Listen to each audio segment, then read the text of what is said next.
Okay. Okay, once again, welcome po sa atin pong webinar ngayon. Meron po tayong topic na instrumentation and control in the power industry. So this topic is actually very broad and very complex. But being in a webinar, we have to just confine our objectives into four objectives lamang po ang ating i-cover ngayon, and mostly ito po ay overview. Okay, so at the end of the session, the participants will be able to know the following. Number one, i-discuss po natin yung fundamental structure ng power industry.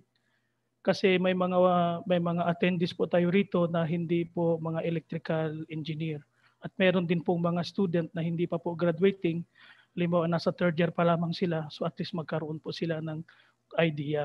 Number two, operation of thermal power plant. So this objective will serve as our example kasi mas ma-appreciate po natin ang instrumentation pag meron po tayong application na i-discuss.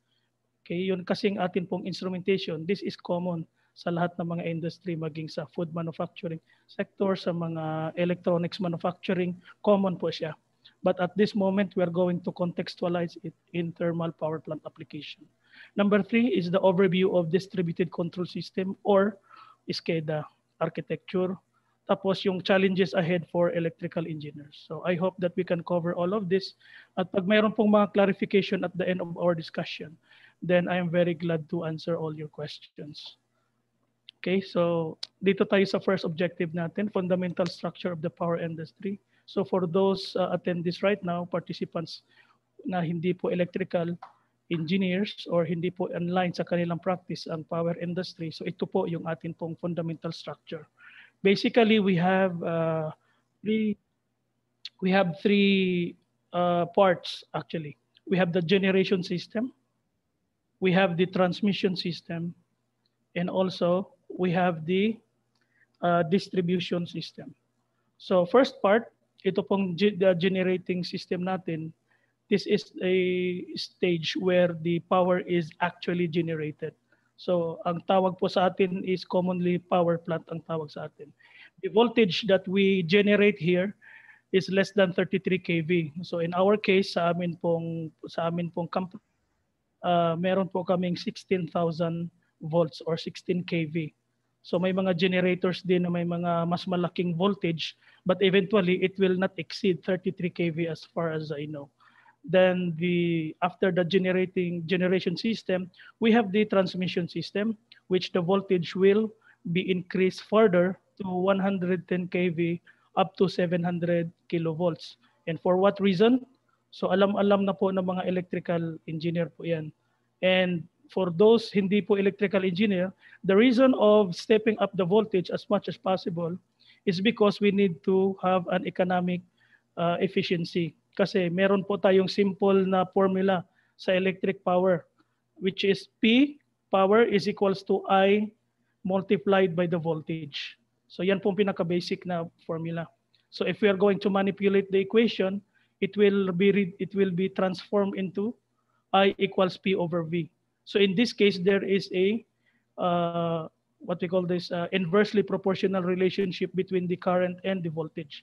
So which means if we are going to increase the voltage, then the amount of current is mari-reduce. So small amount of current means we need only small size of conductor para ma-transmit natin yung ating electric power. So actually yung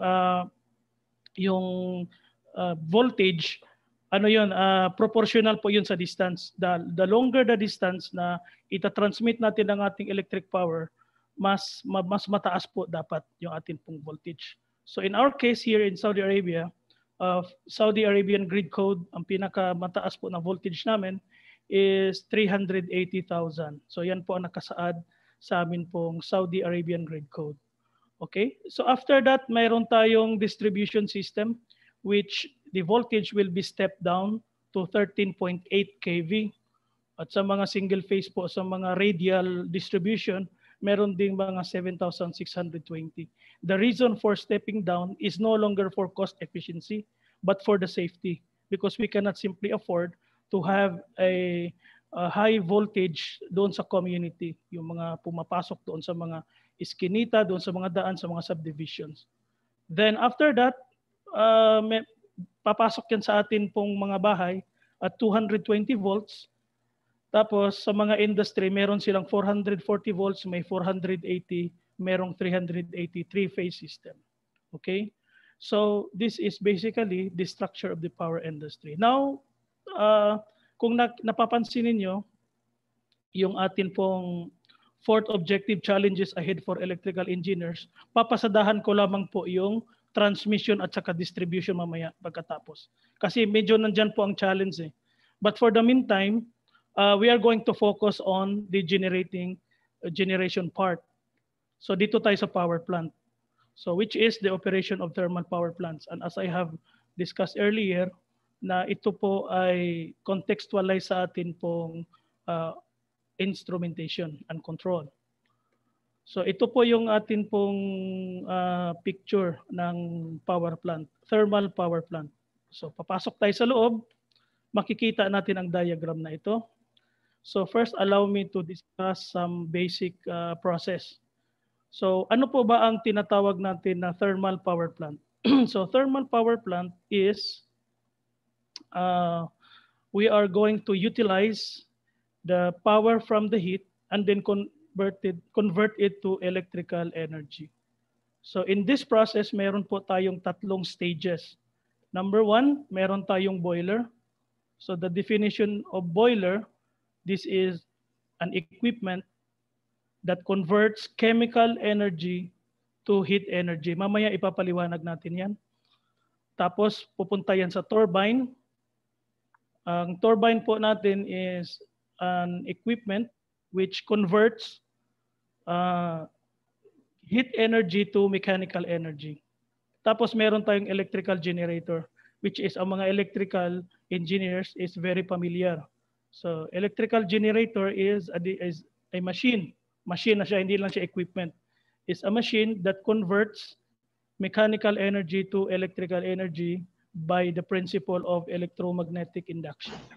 So pag-usapan po natin itong boiler. So sinasabi po natin kanina na ang atin pong boiler is an equipment that converts chemical energy to heat energy. So saan po ba nanggagaling ang atin pong chemical energy? Actually, when we are going to discuss about thermal power plant, we have two main types of the fuel.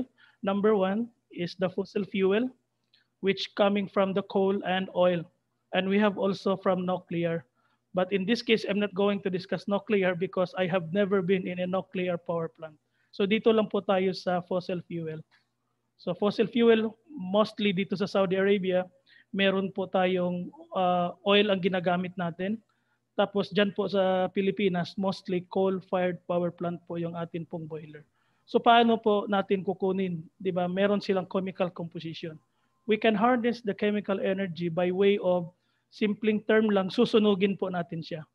So pag susunugin po natin yung atin pong fuel, atin pong panggatong, magkakaroon ng, magre-release yun ng enormous amount of heat.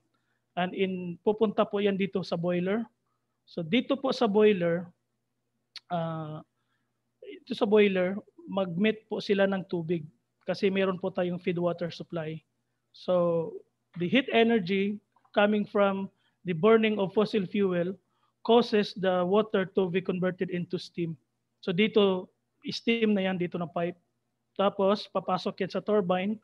So yun pong high pressure at saka high temperature saturated steam will cause the turbine to rotate. So in that case, we accomplish the definition of the turbine as a device or an equipment that converts the heat energy to mechanical energy. And then in such a way that the turbine, the generator is being directly coupled to the generator. So in this case, we also accomplish the definition of generator as a machine that converts the mechanical energy to electrical energy by way of electromagnetic induction. So ibig sabihin, yan po ang mga stages kung paano natin kino-convert yung mga electrical, yun pong energy sa thermal power plant. But para po magkaroon din po tayo ng safe and efficient operation sa atin pong mga power plant, meron tayong mga auxiliary. na mga kailangan. So the main auxiliary of the power plant is number one, condenser. Kasi ito pong condenser natin, ito po ang it will bring back the steam to its liquid state. Kasi hindi po natin po pwedeng itapon yung steam. Magsi-circulate po siya. So i-condense po siya. So paano po siya mako-condense? Simply, meron po tayo ditong circulating water. So cold water enter inside around 26 degrees Celsius maximum. So kung mas mababa, mas mabuti. Tapos magmi-meet sila dito. So two bodies of different temperature, yun pong steam mako-condense. Tapos lalabas po dito ay hot water na. Okay? So lalabas po dito hot water. Tapos ito ay meron tayong tinatawag na cooling tower. So ano po ba yung cooling tower? So ito po yung nagpapalamig sa atin pong tubig.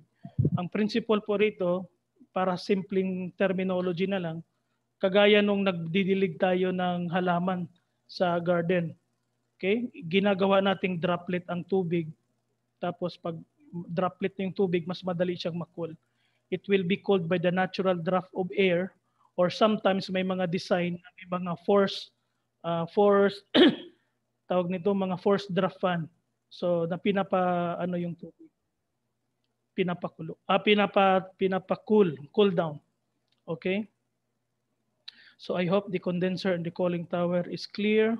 And then meron tayong electrostatic precipitator. Kasi po, di ba, halimbawa tayo ay nagbabarbecue, may mga abo tayo, may mga ash. So it is a fly ash. So this is electrostatic precipitator.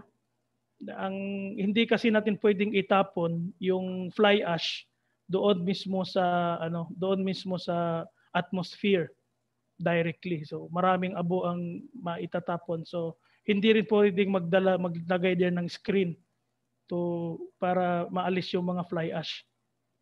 So in this case, meron tayong high voltage plates na ilalagay dyan. Tapos, yun pong high voltage plates will causes magnetizing of yung mga fly ash. Meron po yung mga charges. So, didikit na lang po yan doon sa mga plates. Kasi, direct current pala itong mga plates na yan.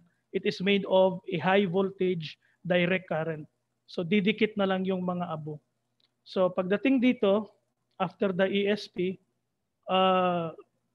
yung atin pong, yun palang tawag ng atin pong pinagsunugan na gas, ang tawag dyan ay flue gas, FLUE. So dito, after the ESP, ang ating flue gas is free of fly ash na. Pero meron pa siyang sulfur dioxide, SO2. So para mas mawala yung SO2, gagawa tayo ng process na flue gas desulfurization. So from the word desulfurization, meaning to say, we are going to take out the sulfur content of the flue gas. Okay? So ngayon, ito ay para ding, ang flue gas desulfurization, meron ito siyang para ding spray na tubig. Yung tubig natin may chemical na kahalong chemical, tapos magkaroon siya ng direct contact doon sa flue gas mo. So ang principle doon is yung sulfur oxide mo sasama doon sa tubig na pupunta dito sa baba. Tapos yun pong ito po ang ating pong tubig na may sulfur oxide, yun po ang ating ititreat. So in that case, yung lalabas dito sa labas, ito po ay flue gas na walang fly ash, tsaka wala pong sulfur content. Okay, so yun po. So kung alam niyo, if you are aware about gypsum board and other gypsum related materials, ito po ang major component po niyan dito sa atin pong out of water treatment. Okay? I hope na yan po ang pinaka-basic process sa atin pong thermal power plant. Okay, so ibig sabihin pag nakikita na natin itong thermal power plant sa labas, ma-identify na kaagad natin kung ano itong mga major components niya. So tuloy po tayo. So if we are going to dig deeper sa atin pong thermal power plant, meron tayong maraming mga subsystem na kung saan Ang isang subsystem ay marami ding mga instrumentation at mga device na mga involved. So halimbawa, magsisimula ka sa chemical energy dito sa fuel system. So meron yan fuel oil, meron yan, tapos yung sa combustion, yung pagsusunog, tapos sa thermal energy, sa steam generation, sa turbine, at saka electrical energy. Tapos meron ding mga miscellaneous na kung saan hindi nga siya directly involved yung equipment niya doon sa process, pero kailangan siya ng atin pong power plant. So para mas interactive or say para para makarelate pa tayo, pipili tayo ng example dito. Okay? So yung example na atin pong napili ko para lang magiging suitable siya for 2-hour webinar, ito lang po, desalination system at saka feed water system. Kasi pag buo atin po itong isang course na ito ng power engineering.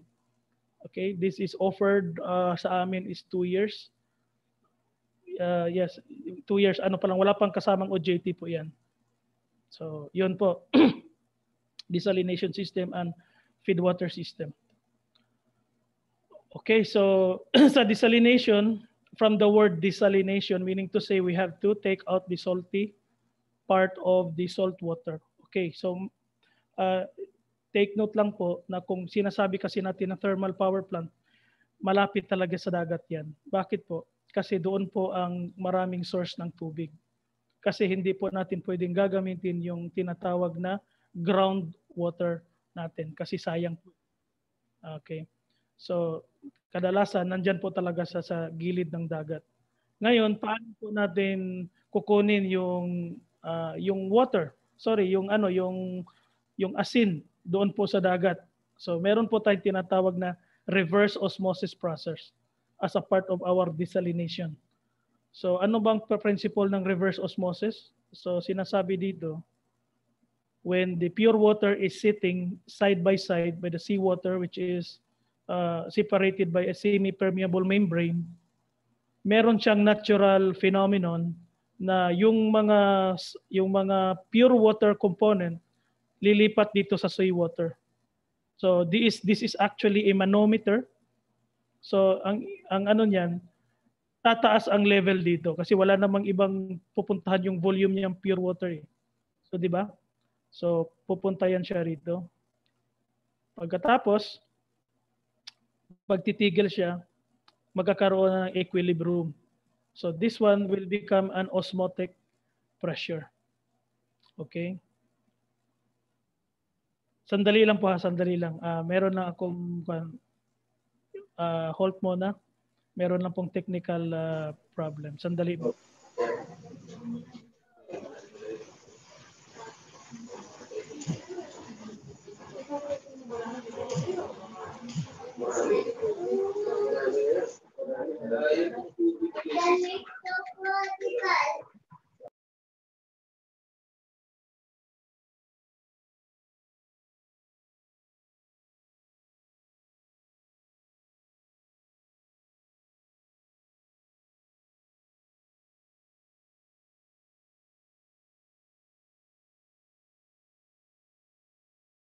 Tapos when it comes to equilibrium, yun pong pressure difference niya, yun po yung tinatawag natin na osmotic pressure. So iba't iba po yung atin pong osmotic pressure depends on the salinity of the water. So ibig sabihin yung dagat dyan sa Pilipinas could be yung kaniyang density could be different from what we have here. Now ano naman yung reverse osmosis? Babalik ta rin lang po natin. So 'di ba meron tayong meron tayong osmotic pressure. So we are going to apply pressure on the other side. Tapos, ang effect po niyan, yun pong pure water, marireverse siya, no? Yun pong pure water ay pupunta, pure water component ng tubig dagat ay pupunta po sa pure water. So yun po ang atin pong tinatawag na reverse osmosis process. So kung makikita na ninyo ngayon natin, sa power plant pa lang, meron na palang mga process variable na dapat po nating bantayan. Okay? Unang-una ito pong pressure. meron din po tayong babantayang mga flow. So yun pong mga instrumentation equipment natin. Yun po sila ang magme-measure at mag-aano din magko-control nitong mga process na ito. Kasi any value na magde-deviate sa may karoon ng deviation, hindi po magiging maganda yung ating outcome. Tuloy po tayo. Okay, so yan. Meron tayong process variable. 'Di ba sabi natin kanina? So para ma-materialize natin yung ating pong ma-materialize natin yung ating ma-materialize natin ang ating process, kailangan po natin ng mga instrumentation devices. And one of the variable na dapat po nating i-control doon po sa reverse osmosis na process natin sa power plant is flow at saka pressure. So ngayon, i-discuss po natin kung ano ba ang mga instrumentation devices involved sa atin pong flow. So pag i-measure po natin ang flow, ito po ay pipe. Okay? So maglalagay po tayo dito ng orifice. Ano po yung orifice? Yan po ay tinatawag natin na flow restrictor. So merong iba't ibang design ang atin pong orifice. I-insert lang natin siya sa pipe actually. Meron kang tubo, ikakat mo siya sa gitna, ilalagay mo itong orifice. So marami pong mga klase ng orifice, iba't ibang design, iba't ibang accuracy. So nag-i-evolve po siya through time. Tapos, i-measure po natin yung differential pressure. So, di ba meron ditong pressure? So, ibig sabihin kasi na-restrict yung flow, ibig sabihin high pressure ito dito. Kaya may nakalagay dito na H. At saka sa other side, low pressure. So, pag high pressure minus low pressure is equal to differential pressure. Tapos, meron tayong electronic circuit na ilalagay dyan para ma-harmonize natin yung signal. So yung harmonization of the signal, pag-aralan din natin mamaya. So but what we are going to discuss right now is kaya ko palang i-measure ang pressure by yung flow by measuring the differential pressure. Okay? So tuloy po tayo. So yan po yung atin pong flow meter, transmitter. So, yan po, dito po yung atin pong orifice. Ito po yung ating pinaka-port ng differential pressure. Meron tayong high pressure, meron tayong pressure. Actually po, hindi lamang po kasi din orifice ang pamamaraan para mag-measure tayo ng differential pressure. Meron pang mga iba't iba. Pero mostly, sa atin po, sa industry, ang ginagamit, ito pong orifice plate. Ito siya. So meron tayong flow nozzle, meron tayong Venturi, meron tayong V-cone, meron tayong segmental wedge. So dito lang po tayo mag-focus ngayon sa orifice plate. Okay? So sinasabi natin kanina na pagkatapos so question natin, paano ba natin ma-measure yung flow out of differential pressure? So meron kasi tayong relationship. Ito ay ginagamit din po natin sa calibration. So ang differential pressure po natin kasi ay ang relationship niya with respect sa flow ay y equals kx squared. Parabolic po.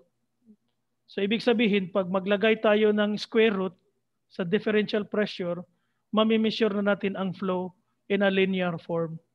So meron yung ito pong square root extractor, ano po siya? Device din po siya in addition sa atin pong differential pressure transmitter. Okay? So dati yung pong square root extractor natin is purely mechanical and sa ngayon nako-convert na siya into electronics, mga electromechanical. Ganito na po ang kanyang itsura. So yun pong tinatawag natin na mga square root extractor, nandyan na po siya sa loob. Okay, so it could be a separate unit or it could be an integrated unit. So i-apply po natin mamaya kung paano natin kukunin yung signal. Kasi ang pinaka-objective natin ngayon, paano natin mako-convert into electrical signal. Kasi mechanical process po ito eh. Okay? So, actually, balik po muna tayo sa power plant, okay? Actually, itong reverse osmosis, hindi pa po ito masyadong popular before nung hindi pa masyadong sophisticated ang atin pong instrumentation and control equipment. Kasi po, ang reverse osmosis, ito po ay very complex at saka highly inefficient. Okay, so I will just give you an example. Kung meron tayong RO module, ito na yung semi-permeable membrane natin. At dito tayo mag-a-apply ng pressure. Okay, meron tayong first module, meron tayong second module na reverse osmosis, meron din dito tayong third module na reverse osmosis. So kung makikita ninyo, 1,312 cubic meter per hour ang pinasok natin, in-applyan natin ng pressure, ang itinapon natin ay 750 cubic meter per hour. So that means kung hindi po ito ay this is highly inefficient. Around 52% kaagad ang losses natin dito. Eh meron ka pang second stage. Meron uling losses, di ba? Meron ka pang third stage. Meron uling losses.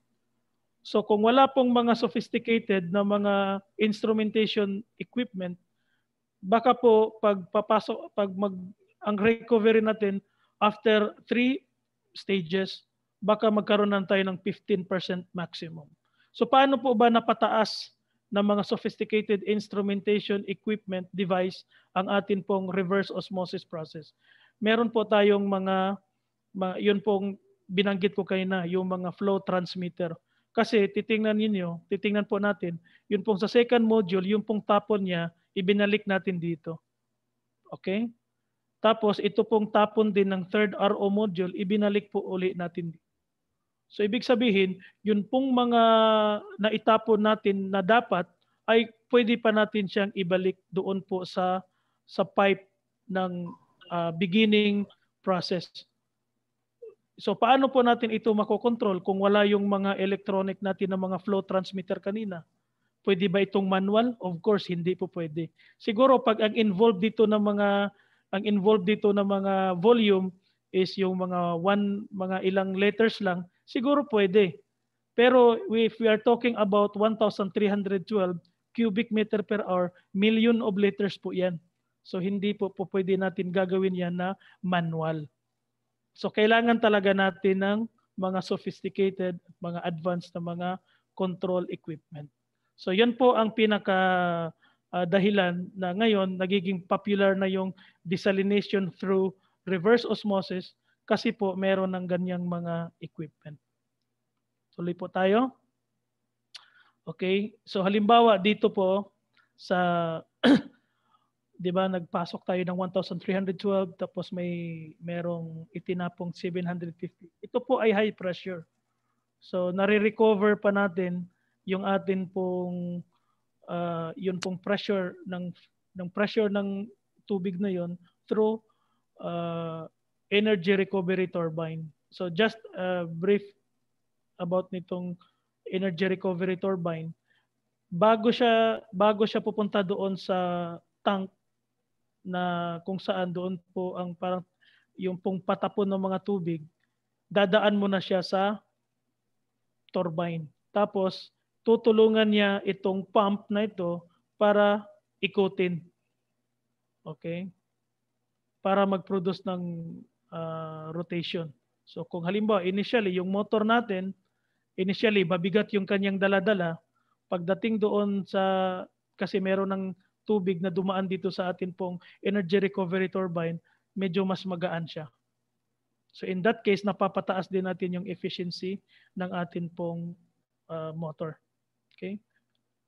So mamaya malalaman natin kung ano ang rating ng motor na ito, bakit kailangan din natin yung energy recovery turbine.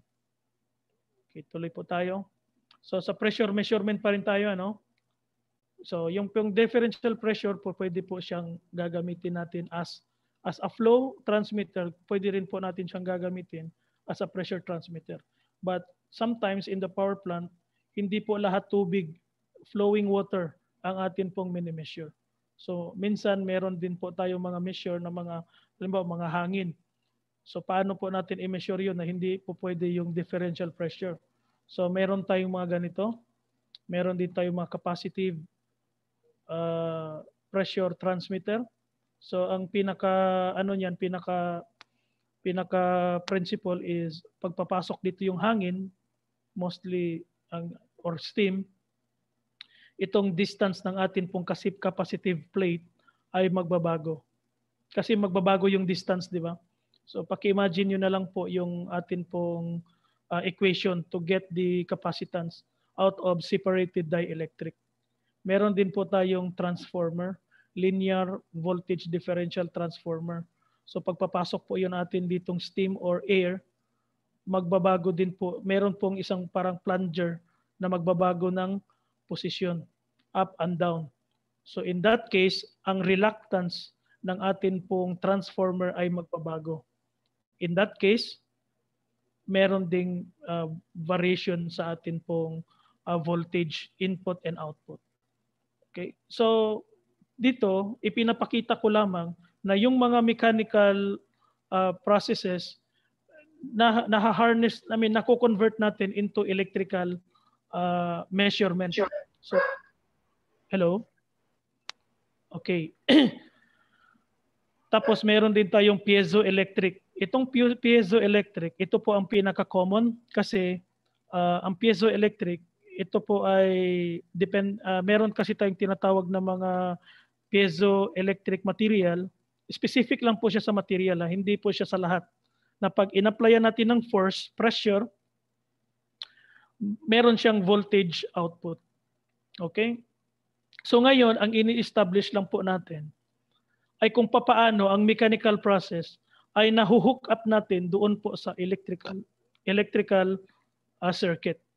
Kasi 'di ba, capacitive, meron tayong variation ng capacitance value, meron tayong variation ng voltage value, meron din tayong voltage that is taken out from by applying pressure to a certain material, piezoelectric material. Okay? Tuloy po tayo. Dito po tayo sa feed water system. Okay, so ano naman po ang feed water system? Meron tayo dito kasing mixing tank. Ito, mixing tank. Kasi right after our reverse osmosis process, yun pong tubig na atin pong nakukuha rito, galing po sa tubig dagat, pupunta po yan dito sa mixing tank. So ano po ang atin pong i-measure dito? I-measure po natin ang level. Kasi we are talking about million of liters that is flowing every hour. So if in case na magkaroon po ng low level, baka po may firing ang ating boiler tapos walang tubig or insufficient. So delikado po yun, sasabog po yung boiler natin. O di kaya, pag meron namang masyadong high level, baka po ang mangyari magkaroon ng flooding. Okay? So dapat i-measure, i-maintain po natin ang ating level. So yan, ginatawag natin yan na mixing tank kasi kanina sinasabi ko, ang diniscuss po natin kanina na meron tayong condenser, di ba? So yung condenser natin, yung steam, ibabalik natin into liquid form. So yan po, magmi-mix yan sila dito. Kasi yun pong babalik na tubig mula sa atin pong turbine pupunta sa condenser, hindi na po yun the same amount nung inilagay natin kasi may evaporation po yun di ba? So meron talagang magmi-mix yan sila rito. Okay? So dito sa mixing tank natin, meron tayong mga deaerator pump, meron tayong stages of increasing the temperature ng atin pong tubig. So meron tayong after sa low pressure heater, magiging 90 degrees po yung ating tubig. Pagkatapos, pupunta po dito sa deaerator. Ang pinaka-function ng atin pong deaerator is to remove the oxygen, the suspended oxygen sa atin pong tubig. Kasi pag mayroong mga suspended oxygen, hindi po natin maaatin ang tinatawag natin na saturated steam. Hindi po natin maaatin in due time. So pagkatapos po dito na stage, ang atin pong fluid ay nagiging ano na, 128 degrees Celsius. Okay? So babantayan lang natin ha. Babantayan natin dito, level. Babantayan natin dito, temperature. So yung nabantayan natin kanina, flow at saka, ano yun? Pressure. So dito ay level at saka temperature. Any deviation na hindi po nakokontrol ng atin pong mga instrumentation equipment, hindi po maganda ang ating operation. Hindi po effective. So yan. Dito na tayo sa feed water. So sa feed water, ito yung sinasabi ko sa inyo kanina. Bakit natin ginagamit yung energy recovery turbine?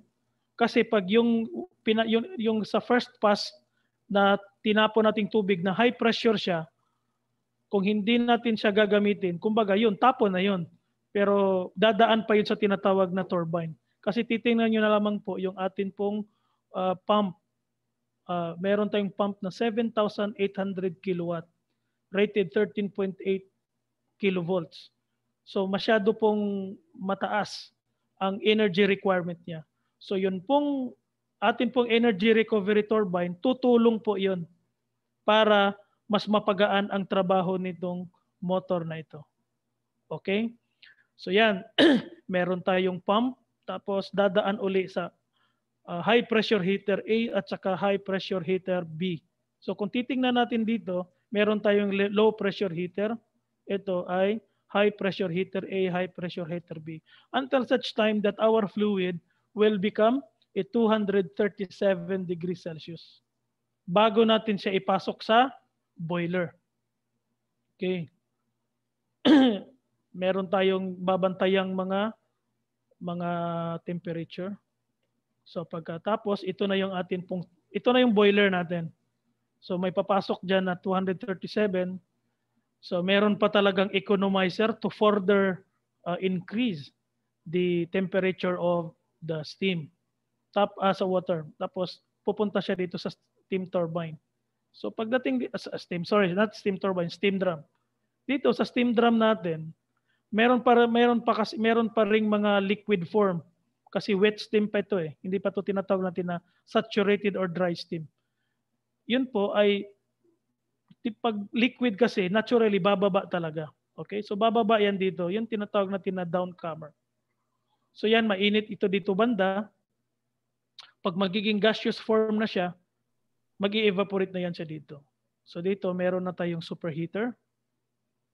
Pagkatapos ng superheater, medyo break ng konti para iwas tayo sa thermal shock. Tapos pupunta tayo dito sa second superheater.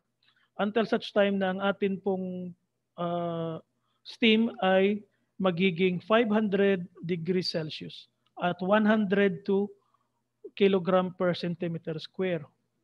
So yan na po ang ilalagay natin sa atin pong turbine.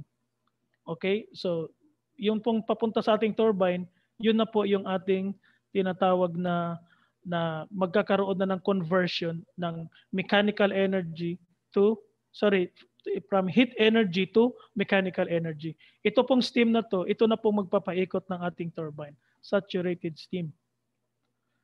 So yun, ang babantayan po natin is temperature, di ba? So ano-ano yung mga instrumentation na involved dito po sa pag-measure po natin?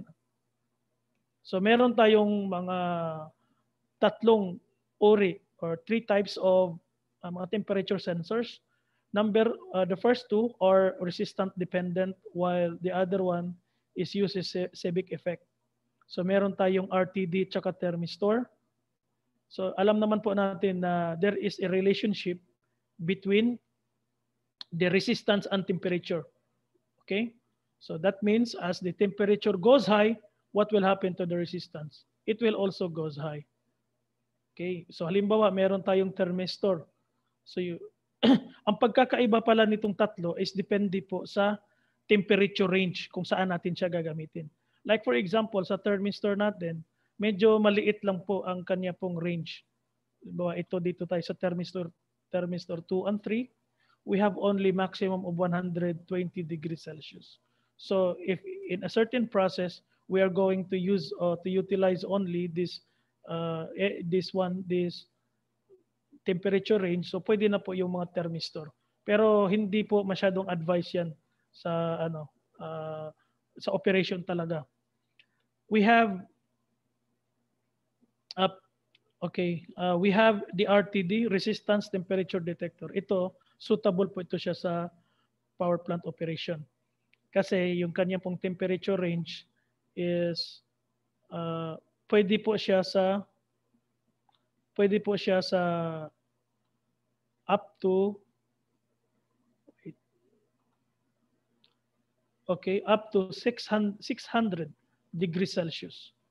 So marami yang mga marami yang mga uri yung atin pong RTD, may mga PT100.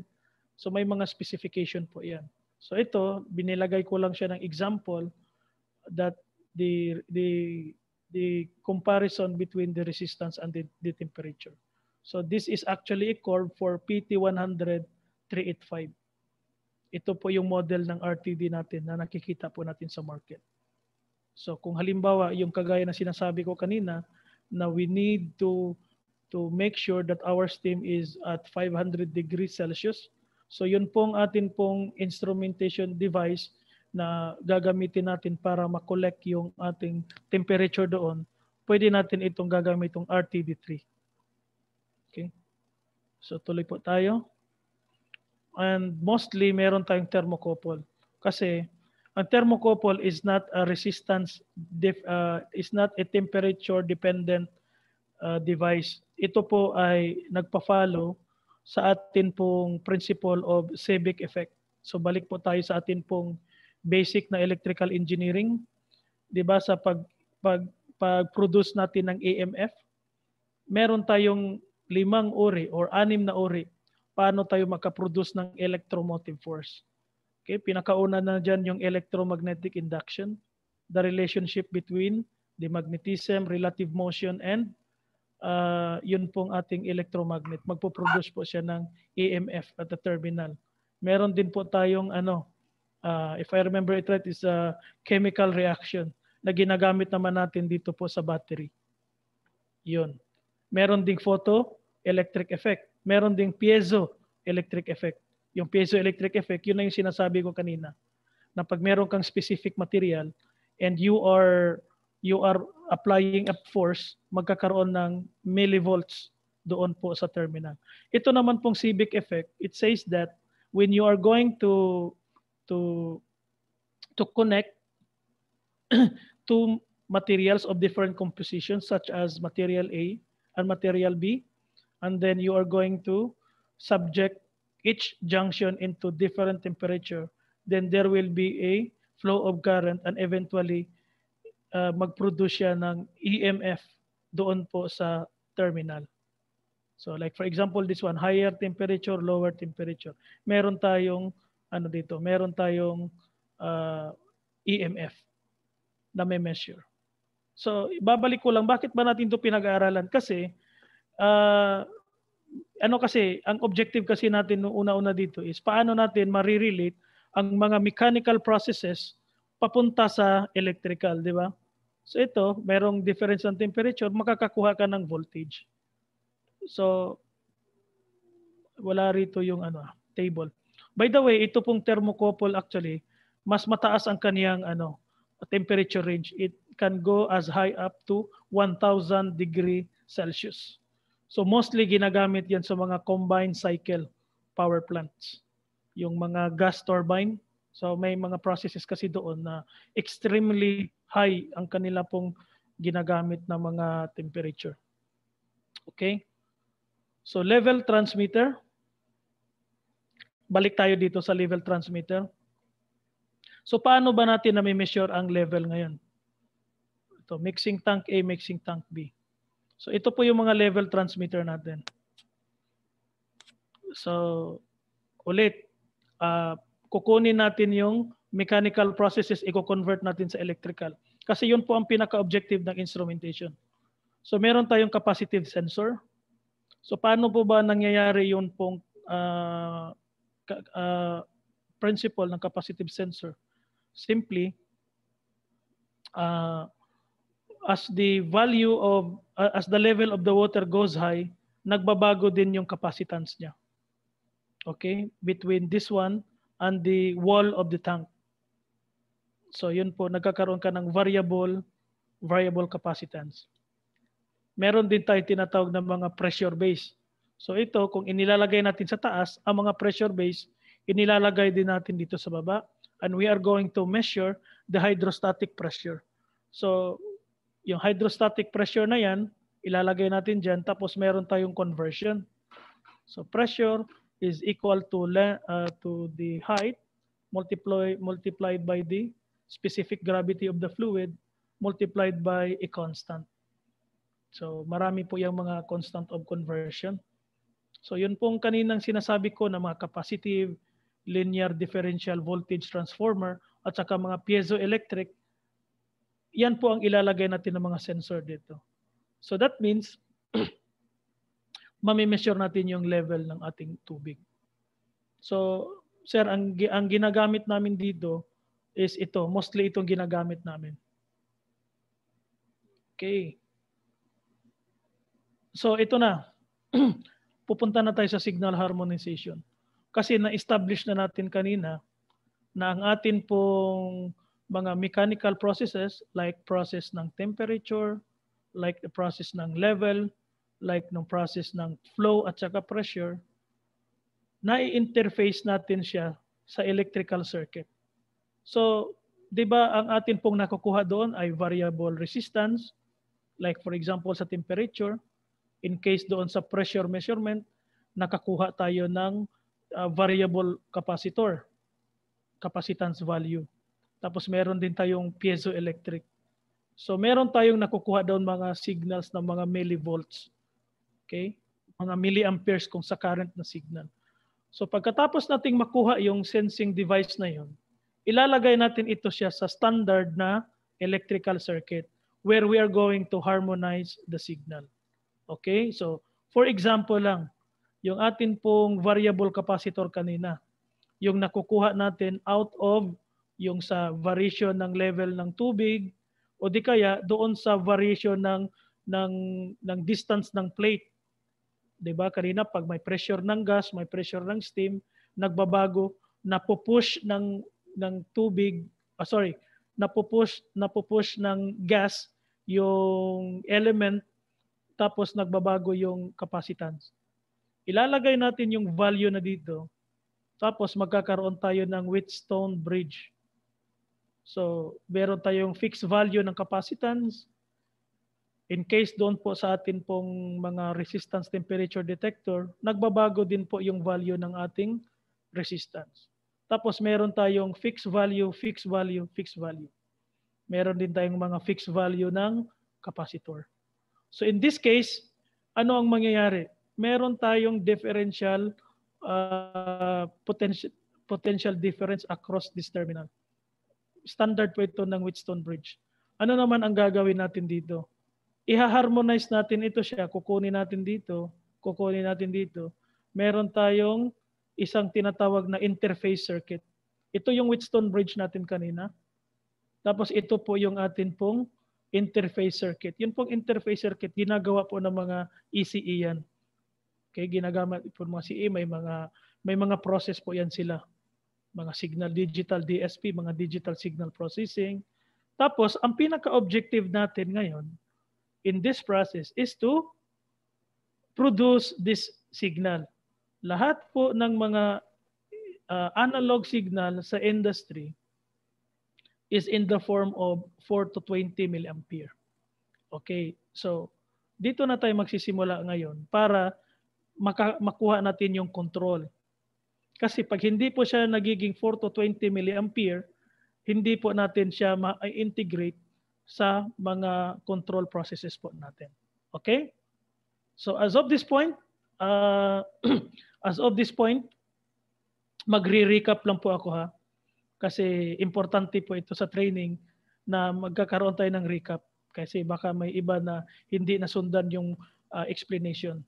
So coming from the mechanical processes, we are going to have an interface between the mechanical process and the electric circuit.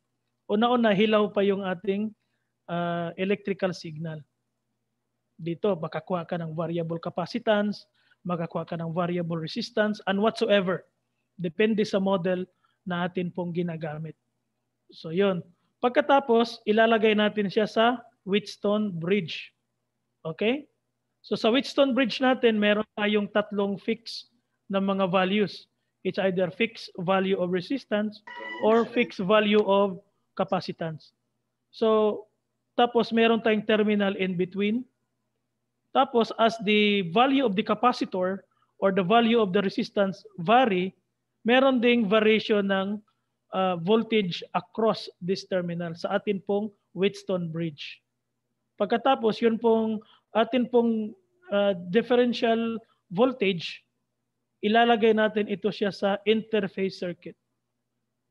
Which is, as I have said, mga ginagawa ito ng mga electronics engineer, signal harmony, DSP, digital signal processing, ano-ano pa, mga analog signal. Then, our objective is to get this signal, 4 to 20 milliampere. By the way, pag sa instrumentation ka, when you are talking about electrical signal, 4 to 20 milliampere talaga ang pinaka-ginagamit natin sa industry. Tapos, yan po ay ipifeed natin sa controller. So ngayon, magsisimula na tayo ng control. Okay? So, hihingi lang ako ng konting break and baka may question at this point. Kasi pagkatapos nito, papapunta na tayo doon sa control system. Baka may question lang po. Hihingi lang ako ng mga 5 minutes break. Paki-type na lang para mas ano.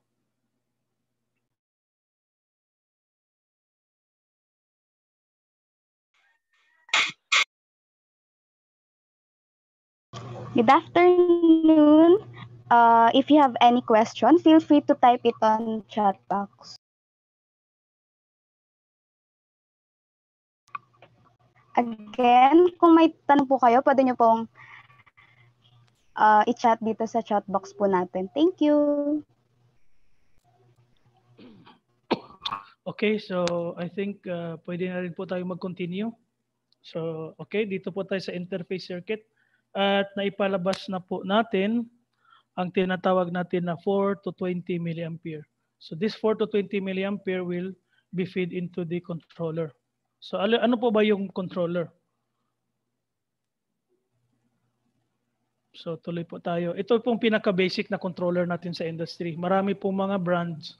So what I'm not promoting anything but para mas madali kasing maintindihan, itong sa Honeywell, meron tayong Omron, meron tayong ABB, marami po yan.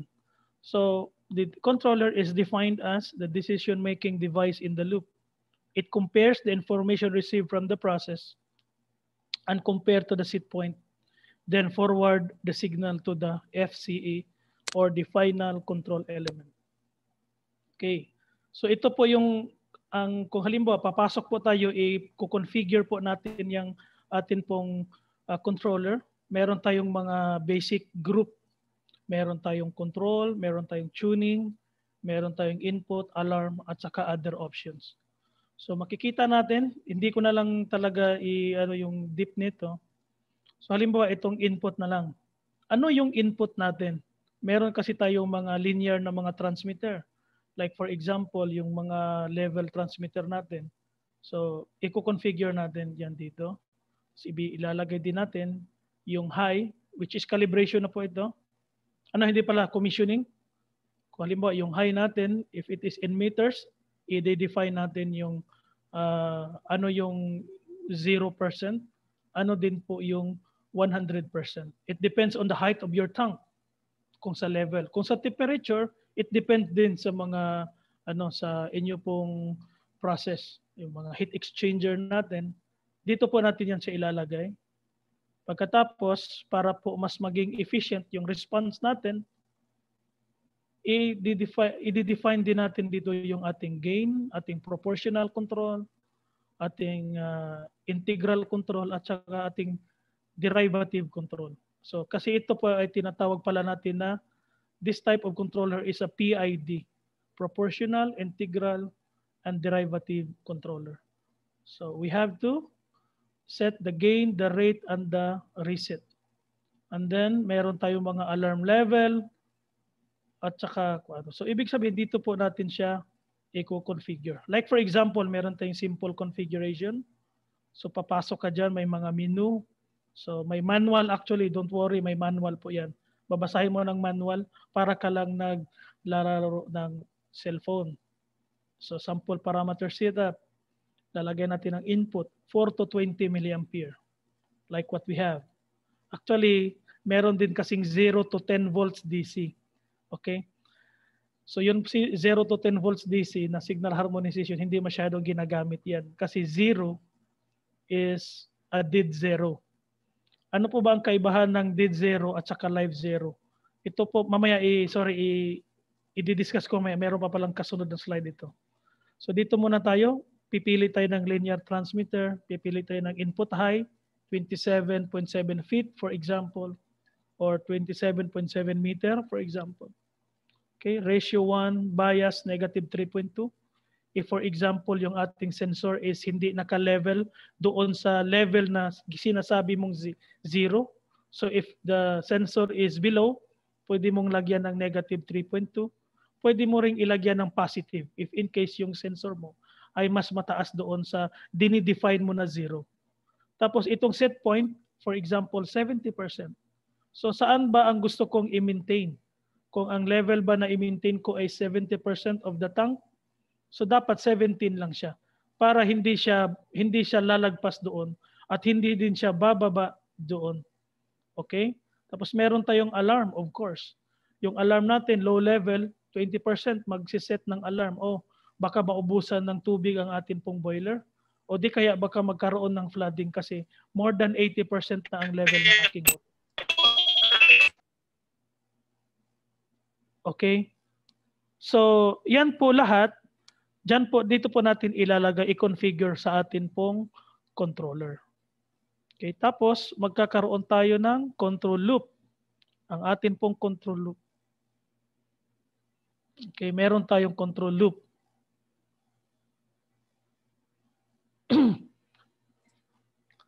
Okay, so sa control loop po natin, meron tayong tinatawag na P&ID diagram, process and instrumentation diagram. Ang iba, tinatawag itong piping and instrumentation diagram. So, yung atin pong mga different type of sensors, mga transmitter natin will just be represented by diagrams. So, if they are going to present to us a diagram ng instrumentation, ito po ang pinaka-basic na paano natin basahin yun. So, first, meron tayong first character. Meron tayong the type of the process variable. Pag P, pressure, temperature, level, or flow. Then the second and third function, ang iba meron pa actually ng mga ika-fourth character, it signifies the function. So if that is T, transmitter, if it is I, indicator, controller, or recorder.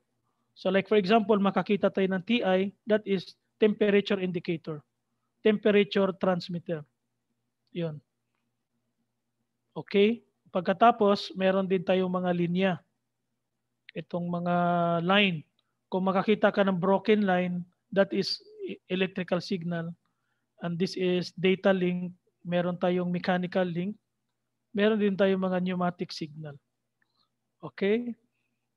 So, yan. Kung susumahin natin yan, makakuha ka ng isang process. So, ngayon, ito po yung sinasabi ko kanina na yun pong equivalent ng ating mga signals. So magdi-discuss po ako ng basic control loop doon po sa tangke. Kasi pag naintindihan po natin itong basic na control loop, maintindihan din natin yung iba na paano natin kontrolin yung ibang process variable. So in this case, like for example, we have a control loop.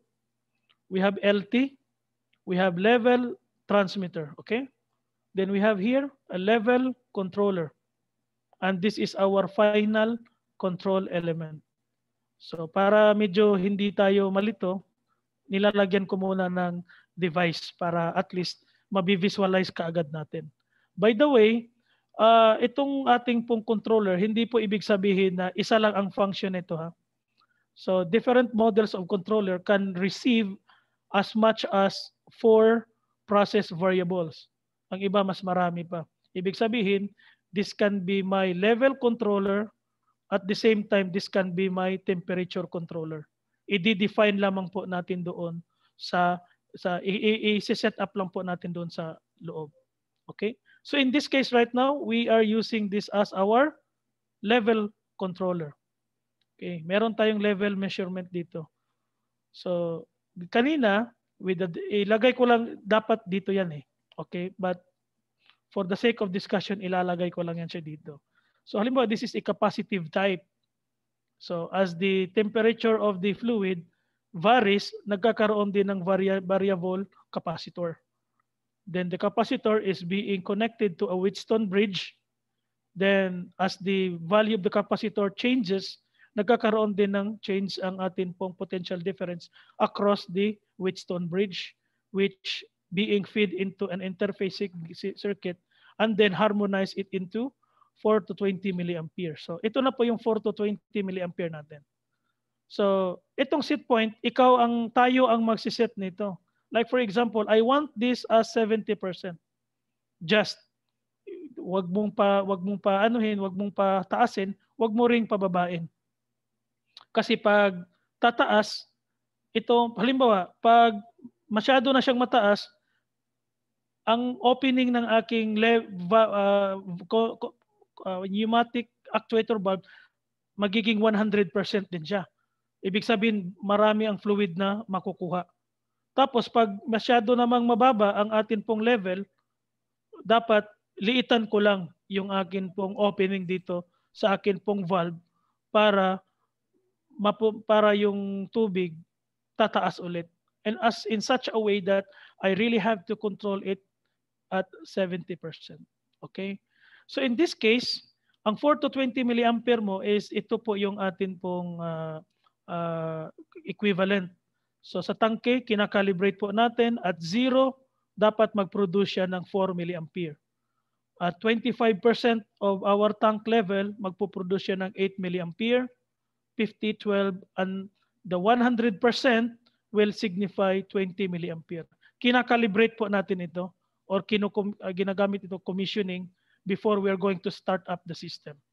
Okay, so ano yung live zero at saka ano yung dead zero na sinasabi ko kanina? So before we have 0 to 10 volts DC. But yun po kasing 0, wala po kasi siyang difference. What if kung namatay or na-off yung akin pong power supply? 'Di ba? Pag ma-off yung power supply mo, 0 din yung output ng voltage mo. So now how the system now can recognize the 0 as 0 and the 0 na namatay yung supply ko. So in that way, walang pamamaraan yung atin pong system na ma-recognize yun. So in that way, sumikat itong tinatawag natin na 4 to 20 milliampere. Bakit? Pag 4 milliampere, ibig sabihin 0. Pero pag mamatay yung supply, this is not 0. This is not 4 milliampere. But this is really 0. Okay? So yun pong 4 to 20 milliampere, yun po ang tinatawag natin na meron tayong component na live zero. Okay? So in this case, magpi-feed yan dito. Halimbawa, nasa 50% ang ating tank. So ang ipi-feed niya dito is 12 milliampere. So the controller will analyze that process, then magbibigay siya ng signal dito sa ating controller output. And also in a form of 4 to 20 milliampere. Okay, let's move forward. So in this case, at this process, ito pinaka-importante ito sa basic na instrumentation, it will also be converted into a pneumatic signal. Ano ba yung pneumatic signal? Ito po ay hangin. Meron tayong compressor sa labas, nagsusupply ng hangin. Ililimit po niya yung opening in such a way that the 4 to 20 milliampere current will be converted into 3 to 15 PSI. Standard po ito, 3 to 15 PSI. So ibig sabihin, if this controller gives you 4 milliampere, that will just give a signal of 3 PSI. Then it will correspond to 0% opening of your valve. So if the controller will give, say, 16 milliampere, then it will give a signal of 12 PSI, and then magkakaroon ng 75 opening ang aking valve. In this way, nakokontrol na natin yung process. Okay? So halimbawa, gusto mo nga na ilalagay ano lang dito, pag dumating na yung time na 70% na siya based on our parameter setting while ago, so yung atin pong controller, i-regulate niya para regulated din yung opening ng ating valve. So this is a basic closed loop system. Okay, harmonization of the signal. And then, okay, so dito sabihin nyo, sir, paano nako-convert yung pneumatic signal from electrical? We have the I to P transducer. This is also basic in instrumentation. So yung IP transducer natin ito. So meron tayong 3 to 15 PSI na supply. Tapos i-convert niya into 4 to 20 milliampere. I-convert niya into 3 to 15 PSI. Okay, meron tayong I to P transducer. Paki-imagine na lang po. Current enters here. Okay, there is a pneumatic actuator. Then, sandali, nawala yung isang slide ko. Okay. So actually meron siyang flapper na electromagnet. So when the intensity of your electric current is high, yun pong intensity ng magnet medyo malakas. I-magnetize niya yung diaphragm. So magkakaroon ngayon ng variation sa daanan ng hangin. So pag yung daanan ng hangin ay makipot, magkakaroon siya ng high pressure. So that will change the pressure to 3 to 15 PSI. Tapos pag medyo mas mababa naman ang intensity ng iyong current, medyo magre-relax siya, giving a low pressure doon po sa daanan ng atin pong diaphragm. So that is how the I or the current to pressure transmitter works. So for more information, kasi nalimutan ko yung, or I don't know why nawala yung isang slide ko dito to explain the IP transducer, you can search sa Google na lang po. At pasensya. Okay? Tuloy po tayo. So meron din tayong cascading control. Kung kanina meron tayong basic control loop, ito naman meron tayong cascade. So ito medyo mas mahirap kasi yun pong ating signal hindi po didiretso sa atin pong final control element. But eventually it will serve as another set point para po sa atin pong isa pang process variable. So in this case, meron tayong dalawang control loop na kinoconnect natin. So basic definition of cascade control, that the output of the first controller will be used to be the set point of the other controller, which controls the final control element. So in this case, so as of this moment, nakita na po natin yung mga basic control loop.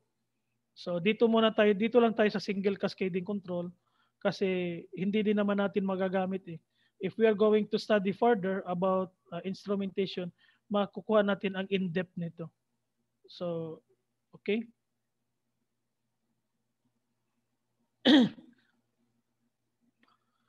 Alright. Meron tayong mga analytical instruments.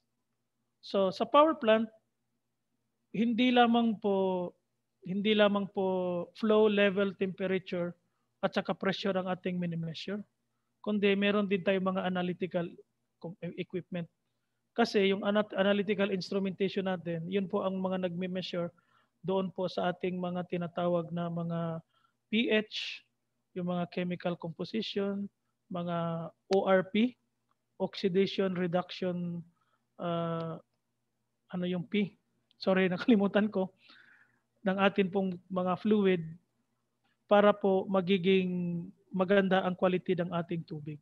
So like for example, meron tayong mga ferric chloride, meron tayong sulfuric acid, meron tayong sodium hypochlorite for sulfuric acid for pH control, at saka meron tayong mga sodium bisulfate. We need to control these values para magiging okay po yung atin pong tubig na ipifeed doon po sa atin pong power plant. Okay, so yan. Ito yung mga analytical instrument natin.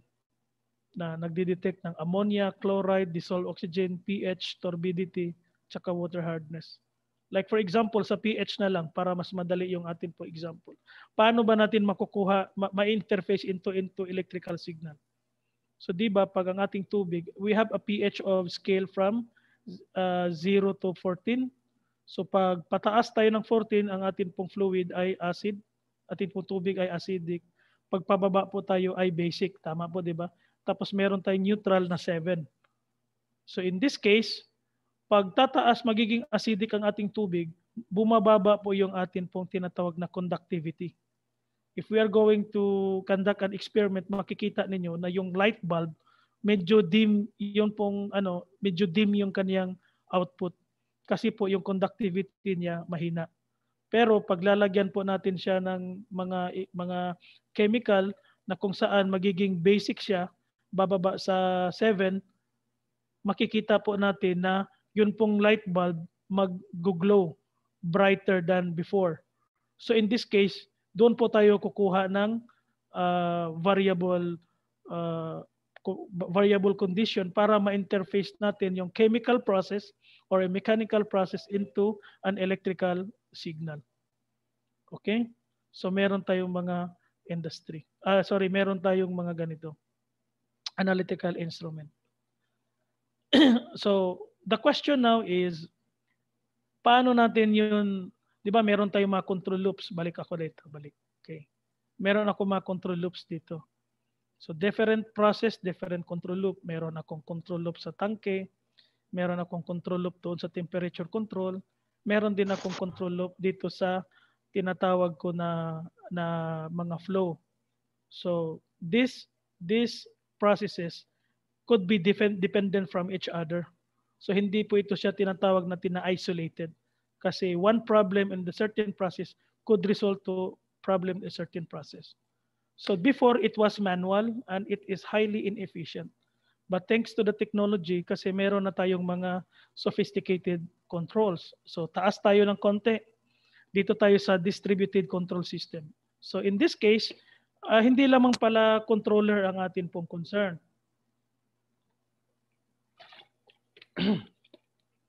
Meron din tayong yung kanina itong mga controller, meron din tayong mga PLC at saka mga PAC. So programmable logic controller at saka programmable automation controller. So we need as an electrical engineer, lalo-lalo na sa mga baguhan, sana po ay magkaroon tayo ng chance na maka-train dito po sa PLC. Kasi very useful po ito sa atin pong trabaho. So yan, controller. Pinakita ko na kanina kung paano natin ilalagay itong mga signals dito sa controller. Tapos itong function ng controller actually, pwede rin nating ilalagay dito sa function ng dito sa PLC. Kasi sa PLC pwede kang mag-define ng digital input at saka analog input. Meron ding analog output. Yung analog output, yung sinasabi ko kanina na 4 to 20 milliampere. Yung digital input natin is characterized by 0 or 1 o di kaya doon po sa mga switches. So yung meron tayong mga contact, normally closed, normally open, ilalagay po natin dito sa PLC. Tapos magkakaroon tayo ng mga logical processes, yung atin pong tinatawag na mga ladder diagram. So parang motor control ang atin pong dapat i-possess din dito. So kung makikita ninyo ngayon yung mga equipment natin, mga equipment, each equipment is being controlled by a certain window na dati simple lang siya na push button, stop start. Pero meron na ring mga computerized. So ito po ay tinatawag na HMI. So human machine interface. Tapos may meron ding situation where there is impracticality. Pag halimbawa dadalhin natin iko-control natin siya sa isang location. Mostly kasi sa mga control room ay dapat naka-aircon, di ba? Kasi yung atin pong mga mga tawag nito, mga semiconductor components. So pag halimbawa, yung process medyo mainit, tapos maraming mga machine doon, sabihin natin 10 machine. So meron din tayo mga 10 kable ilalagay doon sa dadalhin natin from one location to another. So for example, if the location is say 50 meters, medyo malayo-layo po yan. So in that case, why not you are going to connect all the equipment here in RTU, tapos para iisang cable na lang ang atin pong dadalhin papunta doon sa control room. Okay? So dapat meron din tayong RTU. Okay? So sa distributed control system, we need to be familiar about these network protocols. Before, we have proprietary. Before sabihin natin mga 20 to 30 years ago, most of the industrial protocols are tawag natin na proprietary. Ano ba yung proprietary? It can communicate only with specific brand. Like for example, itong Modbus. Itong Modbus was popularized by Modicon. Ito pong Modicon, sila po ang pinakauna sa market na naka-invento ng programmable logic controller. And eventually around 2000, itong Modicon nabili na po ito ng Schneider Electric. So dati proprietary yan. Ngayon, open most of the time, itong atin pong mga industrial networks and protocol, it is already open. What I mean if open? Open meaning kung halimbawa meron kang transmitter na ganito ang brand, tapos meron kang controller na Honeywell, meron kang recorder na Egris-Hausen, yun sila pwedeng mag-communicate. But before, 30 years ago, hindi. Kung Modicon, Modicon ka lang. Kung ABB, ABB ka lang. So ngayon, open industrial network protocol na siya.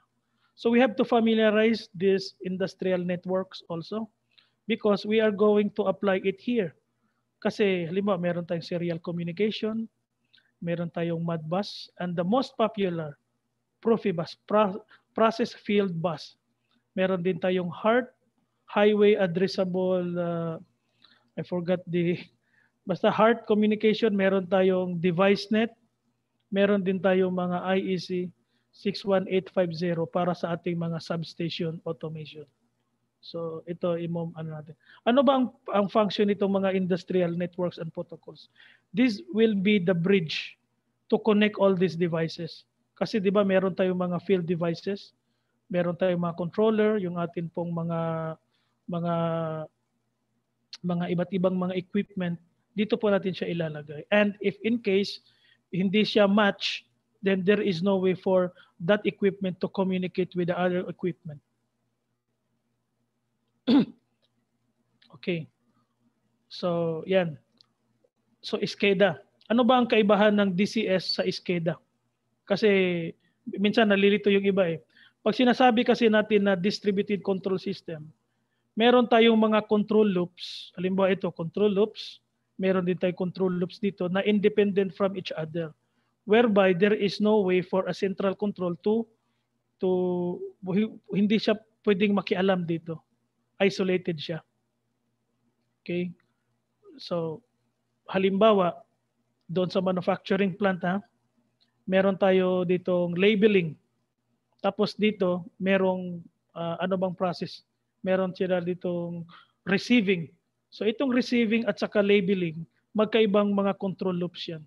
Tapos yung pinaka-main na computer, hindi niya pwedeng i-control ang bawat isa. At wala silang kaugnayan sa isa't isa. So yun po yung tinatawag natin na distributed control system.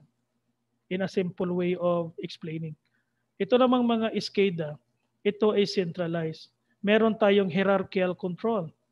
So the hierarchical control, meron tayong device level.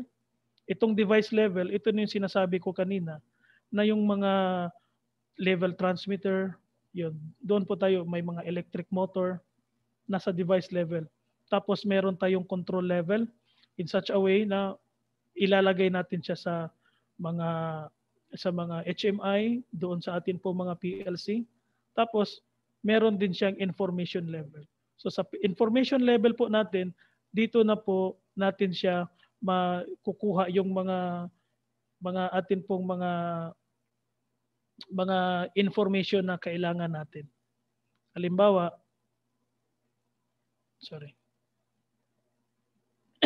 halimbawa kailangan natin ng maintenance yung CMMS. Itong motor na ito, itong device na ito, ilang hours na ba ito nag-operate? So, for now, pwede natin itong gagawing manual. But if we are going to apply this control process, meron tayong tinatawag na supervisory control, meron palang data acquisition. So yung data doon sa number of hours, pwede nating i-hook up, tapos ilagay natin dito at information level. Hindi lamang po yung mga operating hours, pwede rin natin yung mga real time na mga values ng mga current, real values ng mga pressure. In the event na magkaroon ng problema, tapos magkaroon ng investigation, pwede nating ibalik doon sa graph that at this particular time, 8:41 in the evening, ano ang nangyari doon sa temperature, why it is very, very high, or why is it that the pressure is very, very low. Nagkaroon ng mga irregularity sa atin pong mga process. So yan po ang pinaka-importance na meron tayong SCADA. Now, in order for us to have an efficient transfer of information, dapat meron tayong hierarchical level. Okay? So field level, meron tayong mga Profibus, process field bus. Tapos dito sa atin pong control level, para ma-distribute siya into different computers, mayroon tayong tinatawag na yung mga Ethernet natin, yung ginagamit na natin na mga para mag-network na mga computer. Dito na yan siya. Okay? Meron uling nawala na ano. Ito yung sa SCADA zone natin. Data acquisition. So, yan. Historic data, maintenance data, sequence of events, mga alarm, access control. Itong access control, ito yung supervisory control. So, pwede kasi na isang department, kung ako ay mas mataas yung access level ko, pwede kong i-control na yung mga operator level, specific lang ang kanyang ma-access, na hindi siya pwedeng i-access yung iba. Kasi para mas efficient yung operation. At yung mga operator, talagang nakafocus lang doon sa isang process. Okay. So, yun. Sample po tayo, sample. Okay, for example here, supervisory control, sequential. So dito sa atin pong supervisory control, nagpo-promote po ito ng safety. Kasi halimbawa sa atin pong power plant, meron tayong simple sequence. Hindi po tayo po pwedeng mag-start up ng isang process pag hindi po nagawa yung the process na dapat mas nauna. Pag gagawin po natin itong manual, delikado po.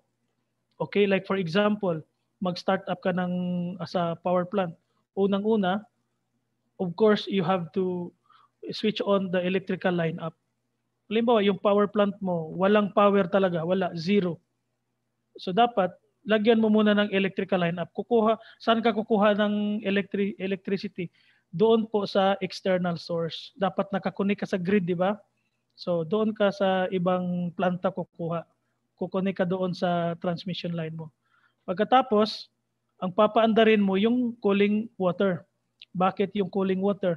Kasi dapat yung kasing ating mga motor, if you notice na meron tayong 7,800 kilowatt motor rating. So meron yung cooling system na dapat magkaroon ng heat exchanger, cooling oil, ang pang cool down niya is yung cooling water. Pagkatapos yung ating tinatawag na service and instrument air. Kasi po, di ba, yung ating pong instrument air, yun po ang magpapagana ng ating mga valve, open and close, 0 to 100% 4 to 20 milliampere. Tapos itong chemical group para po sa atin pong startup ng ating reverse osmosis process. So meron yung mga sequence. Now, hindi po pwedeng mauna yung number 3 sa number 1. But kung gagawin natin itong manual, baka magkabaliktad. So in this case, very specific po dito na itong mga pula, ibig sabihin, ito po ay accomplished na. Anything na hindi po magpula, this is just an example, hindi po mag-color na pula, ibig sabihin, wala din pong output dito. So halimbawa, ikaw ay nasa operation, bakit hindi po ito pwedeng mag-start? So titingnan mo ngayon yung hierarchy. Oh, ayun pala. Ito palang feed pump, hindi pa pala na-activate. So bakit kaya hindi na-activate? Meron kayang sira? So yung investigation, pwede mo nating balikan kung saan siya nag-originate. So ito po ang pinaka-important, pinaka main function ng atin pong supervisory control. Now, before, meron na rin supervisory control but it is governed by electromechanical relay. So electromechanical relay, sa mechanical relay, napakadami pong mga copper wiring, tapos itong mga contact pa ng ating mga relay ay susceptible po siya of mga rust. Okay? But with the advent of our modern programmable logic controller, yun pong mga hardwire na mga copper, pwede na lang po natin gagawing soft wiring. Okay? Ipoprogram na lang natin siya na ito dapat magka-interlock at yun po ay ma-accomplish na. Okay? So ito yung pong sample ng atin pong pinag-usapan kanina. Ito yung sa ating reverse osmosis. 'Di ba? Meron tayong seawater supply, pupunta dito sa filter. Tapos ito yung kanina sinasabi ko na 1,312 cubic meter per hour. Tapos merong lalabas, meron palang maitatapon na 750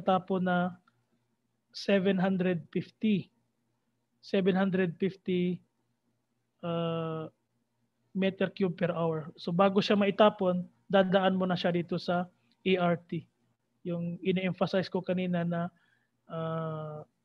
yung energy recovery turbine, na kung saan siya din yung tutulong dito sa pump para mapagaan niya yung trabaho niya. So yung atin po mga analytical equipment, mga analytical devices, ito naman yung naka-display naman po yung kanilang mga values dito. Okay? Like pH, dito sa second pass, merong 4.5. Sa third pass, merong 6.4. So, very clear, very efficient process. Tapos pag aangat pa tayo uli, pupunta na ito sa turbine. So, meron tayong main stop valve. Dito na natin makikita yung steam natin kanina na 500 degrees Celsius at 102 kilogram per centimeter squared. Pagkatapos, ito medyo mas complex siya. Matitrace natin kung ano-ano ba ang mga value ng different points at ano ang ating output ng ating pong turbina. Okay? So kung i-view mo yung ating pong power plant in general, makikita mo siya. So this is possible because of what? Because of our mga sinasabi ko na kanina. Kasi titingnan natin 26 halimbawa lang 26.7 degrees Celsius. Kung wala tayong knowledge ng instrumentation, magtataka tayo paano ba natin nakukuha itong 26.7 degrees Celsius. Saan ba 'to siya galing? Paano ito kinuha? So ngayon, with this little information that we have, hindi ito siya masyadong deep, pero at least somehow meron na tayong idea. Kaya pala, meron pala tayong thermocouple, meron pala tayong RTD na kung saan pinifeed niya yung information doon sa tinatawag na Wheatstone bridge Tapos nagkakaroon ng variable resistance, mini-measure yung potential difference across the terminal, tapos hina-harmonize yung circuit para magiging 4 to 20 milliampere. Okay? Then from the 4 to 20 milliampere, ipinifeed natin dito sa controller, tapos yung controller ngayon nagde-decide. Tapos in a hierarchical control level, yun po ay meron yung control loops doon. Now in a hierarchical level, the RTU, the remote terminal units, mga programmable logic controller can actually hook this controller through our industrial communication protocols. And in particular, yung sinabi ko na kanina na pinaka popular is Profibus, process field bus. So hinuhook up yan siya. Tapos in further process, kinoconnect din siya ito sa ating mga industrial computers through the internet connection, Ethernet connection. So in this case, dumating itong 26.7 degrees Celsius na temperature dito because of that. So ano na lang ang atin pong pag-aralan ngayon after this? We have to deprogramming the visual basic part of this one. Okay? Yung pong visual basic process para ma-present natin itong dito na pag meron kang i-connect na computer, that signal can be interpreted by your computer as 26.7. So meron ka ng mga programming na gagawin. Okay? Pag doon yung doon yung field mo. But at least now we understand this process. So halimbawa, pwede rin na hindi ganitong presentation, kundi ganito ding presentation. Kasi baka halimbawa sabihin mo na medyo magulo yun lalo na pag nasa operating ka o operation setup, gusto ko yung tabular na lang, pwede mo rin siyang gagamitin dito. Okay? Ito yung output ng atin pong generator. Okay. So yun po yung data acquisition. Okay? Ang kaibahan po ng SCADA sa DCS, yung DCS, localize yung kanyang control loops where the different control loops, different processes are independent from each other. While the supervisory control, meron siyang hierarchy na nagbibigay ng mga access in which yung ding higher hierarchy, pwede rin niyang kontrolin yung mga nasa baba niya. And in that case, we can also get the different data involved in the process. Okay po. Challenges challenges to engineers, especially ito ay designed para sa mga estudyante, lalong-lalo na yung mga nag-iisip ng mga thesis at kung ano-ano pa. Okay, like for example, now meron tayo kasing di ba, yung mga solar at mga renewable natin. Okay? So high penetration. Nasa na tayo? Natapos na tayo sa power plant. Dito na tayo sa transmission at saka distribution. Kumbaga parang nilagay ko lang ito para at least medyo meron din tayong awareness. Kasi partly sa process ng mga equipment na gagamitin natin, na pag-aralan natin kanina. So high penetration of renewable energy can affect the stability of the electric grid due to intermittent behavior. Like for example, sa atin pong mga solar, hindi po kasi constant ang atin pong power production. So minsan sa tanghali, masyadong mataas, tapos bigla na lang siyang bababa. Like what happened sa Negros, bumaba siya ng around 50 megawatt within 5 minutes. Imagine. Okay, ito yung graph sa Negros. Panay Island. Initially, nasa around 152, 55. Tapos within the span of 5 minutes, bumaba siya into this level. So anong mangyayari niyan? So dalawa kasi ang ating option. Unang-una, yung option natin is, of course, para ma-maximize natin ang itong energy na pinoproduce ng ating solar plant, dapat bababa o i-ramp down natin ating generator para ma-maximize natin.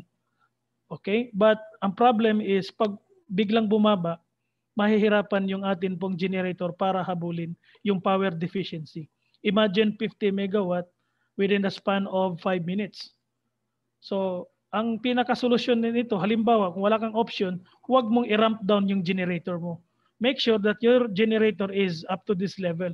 Meron ding problema. Ang problema din is, ang problema natin is, meron tayong excess energy. So yung excess energy, halimbawa lang, meron kang requirement na 80 megawatt. Tapos yung combined fossil fuel at saka solar energy mo, 100 megawatt. Yung 20 megawatt doon, mawawala yun. Kasi anything that you produce sa grid, tapos hindi siya magamit, mawawala yun. So that is inefficiency sa atin pong system. Kaya tinatawag natin na challenge. So ngayon, meron tayong mga battery. So meron tayong mga battery storage. So smart grid na ito na application, but somehow this is related to the control system that we are discussing a while ago. So ano pong ibig sabihin? Anything in excess, yun pong generator natin, constant yung kanyang output. Pagkatapos, yung excess energy is i-charge, gagamitin para mag-charge sa ating battery. And later on, eventually, gagamitin din sa optimum time para isusupport naman doon sa grid. Okay? So just think of how the control process is, paano natin yan paano natin yan siya i-materialize. Okay? So if you have a knowledge in control, instrumentation, pwede natin itong gagawin. And the most important thing is right now, yung pong mga control process nito is parang under exploration pa. Kasi parang medyo bago pa ito sa market. And I know dyan sa Pilipinas, merong sigurong mga around 7. I'm not really sure, but it's around 7 na mga strategic location na paglalagyan itong mga storage battery. Itong pala mga storage battery nito is in a scale of megawatt, hindi po siya yung maliliit na battery. May mga 2 megawatt, may mga 3 megawatt, may mga 5 megawatt. So yan po ang isa sa mga pinaka-solution natin doon po sa intermittent nature of our solar generation. Sa Saudi Arabia, we have here in my company, mother company, we are installing 300 megawatt of solar energy dito po sa Sakaka. Sakaka. So kami din po ang mag-handle ng training noon. Okay? So yun po ang akin pong presentation. Sana po kung meron pong mga katanungan and thank you very much.